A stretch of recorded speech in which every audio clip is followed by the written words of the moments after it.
Assalamualaikum warahmatullahi wabarakatuh. Perkenalkan, nama saya Nia Hamdaini dengan NIM 2023143633. Saya dari kelas 2Q dari Prodi PGSD. Pada kesempatan kali ini, saya akan mempresentasikan tugas presentasi saya dengan dosen pengampu Dr. Haji Hendra Wijaya, SAG, MPDI. Baiklah, langsung saja. Pertama adalah landasan dan tujuan pendidikan Pancasila. Dalam landasan pendidikan Pancasila itu terdapat 4 landasan, yaitu landasan historis, landasan kultural, landasan yuridis, dan landasan filosofis. Landasan historis adalah fakta-fakta sejarah yang dijadikan dasar bagi pengembangan pendidikan Pancasila, baik menyangkut formulasi, tujuan, pengembangan materi, rancangan model pembelajaran, dan evaluasi. Landasan kultural adalah pengembangan pendidikan Pancasila didasarkan atas nilai-nilai yang diagungkan dan karenanya disepakati dalam kehidupan nasional. Secara kultural, unsur-unsur Pancasila terdapat pada adat istiadat, tulisan, bahasa, slogan, kesenian, kepercayaan, agama, dan kebudayaan Indonesia secara umum. Landasan yuridis menyangkut aturan perundang-undangan yang mendasari pelaksanaan pendidikan Pancasila. Landasan filosofis adalah penggunaan hasil-hasil pemikiran filsafat Pancasila untuk mengembangkan pendidikan Pancasila. Secara praktis, nilai-nilai tersebut berupa pandangan hidup, filsafat hidup, berbangsa. Selanjutnya adalah tujuan pendidikan Pancasila secara umum. Di antaranya adalah 1. Memiliki keimanan serta ketakwaan terhadap Tuhan Yang Maha Esa. 2. Memiliki sikap kemanusiaan yang adil juga beradab kepada orang lain dengan selalu memiliki sikap tenggang rasa di tengah kemajemukan bangsa. 3. Menciptakan persatuan bangsa dengan tidak bertindak anarkis yang dapat menjadi penyebab lunturnya Bhinneka Tunggal Ika di tengah masyarakat yang memiliki keberagaman kebudayaan.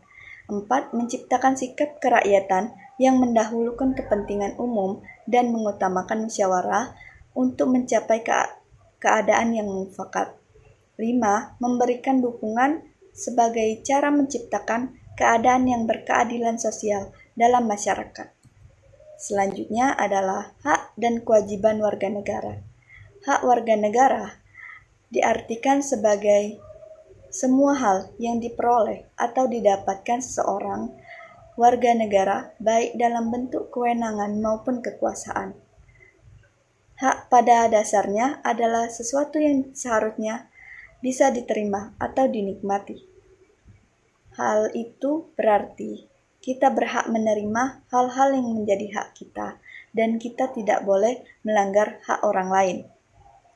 Nah, selanjutnya adalah kewajiban. Kewajiban adalah hal-hal yang wajib dilakukan oleh sekelompok masyarakat atau anggota masyarakat. Umumnya, kewajiban merupakan hal yang harus dilakukan agar kita mendapat hak kita. Hak dan kewajiban warga negara berdasarkan Pancasila. Berdasarkan sila pertama, yaitu berhak memeluk agama dan kepercayaan sesuai pilihan dan keyakinan masing-masing, berhak beribadah sesuai agama dan kepercayaan yang dipilih. Sedangkan kewajiban dari sila pertama adalah wajib memberikan orang lain kebebasan dalam memilih agama dan kepercayaannya. Wajib memberikan kebebasan orang lain untuk beribadah.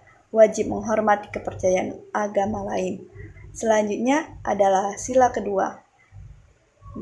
Hak-hak yang ada dalam sila kedua adalah berhak mendapatkan keadilan di mata hukum, berhak mendapatkan kehidupan yang layak, dan diperlakukan secara adil di masyarakat.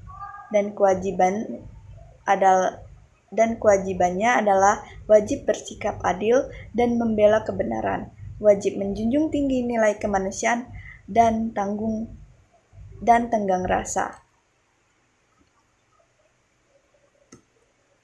Selanjutnya adalah di sila ketiga, yaitu hak ikut serta dalam bela negara, berhak untuk menjadi abdi negara. Sedangkan kewajibannya adalah wajib memupuk persatuan berdasarkan Bhinneka Tunggal Ika, wajib menghargai dan menghormati segala perbedaan yang ada di Indonesia. Selanjutnya adalah sila keempat. Hak-hak yang terkandung dalam sila keempat adalah berhak mengeluarkan pendapat, berhak mengikuti pemilihan umum jika sudah memenuhi syarat, dan kewajibannya adalah wajib menghargai pendapat dan masukan dari orang lain, wajib menghormati hasil keputusan yang sudah diambil dalam musyawarah. Selanjutnya adalah sila kelima. Hak-hak yang terkandung dalam sila kelima yaitu berhak mendapatkan pengayoman dari orang lain dan pemerintah, berhak mendapat kesejahteraan di berbagai hal, dan kewajibannya adalah wajib mengikuti kegiatan gotong royong di masyarakat, wajib mengikuti kegiatan negara dalam rangka mewujudkan keadilan sosial. Baik, selanjutnya adalah manusia Indonesia yang ideal sesuai Pancasila, religius, humanis, nasionalis, demokratis, adil, serta arti penting ajaran agama, hati nurani, rasa nasionalisme, tinjauan dari berbagai aspek kontribusi pendidikan Pancasila dalam pengembangan ilmu. Pancasila yang bulat dan utuh itu memberi keyakinan kepada masyarakat dan bangsa Indonesia bahwa kebahagiaan hidup akan tercapai apabila didasarkan atas keselarasan dan keseimbangan, baik dalam hidup manusia sebagai pribadi, dalam hubungan manusia dengan masyarakat, dalam hubungan manusia dengan alam, dalam hubungan bangsa dengan bangsa-bangsa lain, dalam hubungan manusia dengan Tuhannya, maupun dalam mengejar lahiriah dan kebahagiaan rohania. Religius diambil dari penjabaran sila pertama, ketuhanan yang Maha Esa. Sila ini menegaskan bahwa bangsa Indonesia dan setiap warganya merupakan manusia yang mengakui eksistensi Tuhan.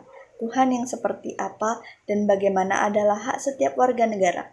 Bukti pengakuan ketuhanan itu terjemah dalam penyembahan dan ketundukannya dalam melaksanakan ibadah.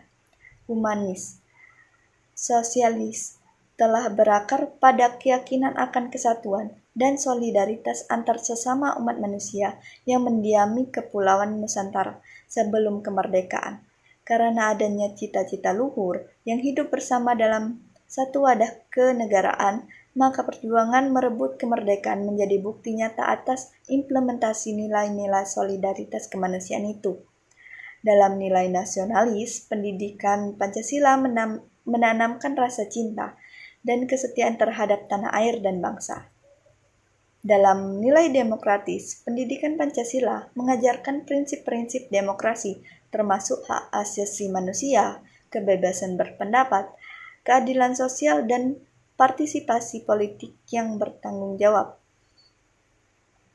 Pendidikan Pancasila selanjutnya adalah pendidikan Pancasila mengajarkan pentingnya keadilan dalam segala aspek kehidupan, termasuk distribusi sumber daya, perlakuan terhadap individu dan kelompok, serta akses terhadap kesempatan dan hak. Ini mendorong individu untuk bertindak secara adil dan berkontribusi dalam menciptakan masyarakat yang adil. Pancasila yang menjadi dasar nilai pengembangan berbagai disiplin ilmu-ilmu pengetahuan dan juga penemuan-penemuan baru dalam bidang teknologi, hendaknya dijadikan sebagai acuan dan penanda yang berperan sebagai penghalang dan pengingat serta pelindung yang dikembangkan oleh seluruh ilmu pengetahuan maupun teknologi. Selanjutnya adalah kesimpulan. Pendidikan Pancasila perlu diterapkan agar tercapai tujuan pendidikan Pancasila, yaitu memiliki keimanan serta ketakwaan terhadap Tuhan Yang Maha Esa, memiliki sikap kemanusiaan yang adil dan beradab, menciptakan persatuan bangsa, menciptakan sikap kerakyatan, dan memberikan dukungan sebagai cara menciptakan keadaan yang berkeadilan sosial dalam bermasyarakat. Hak warga negara adalah hak yang didapat oleh warga negara berupa kewenangan maupun kekuasaan. Sedangkan kewajiban adalah hal-hal yang wajib dilakukan oleh anggota masyarakat untuk mendapatkan haknya. Baiklah, itu tadi presentasi dari saya. Saya akhiri. Wassalamualaikum warahmatullahi wabarakatuh.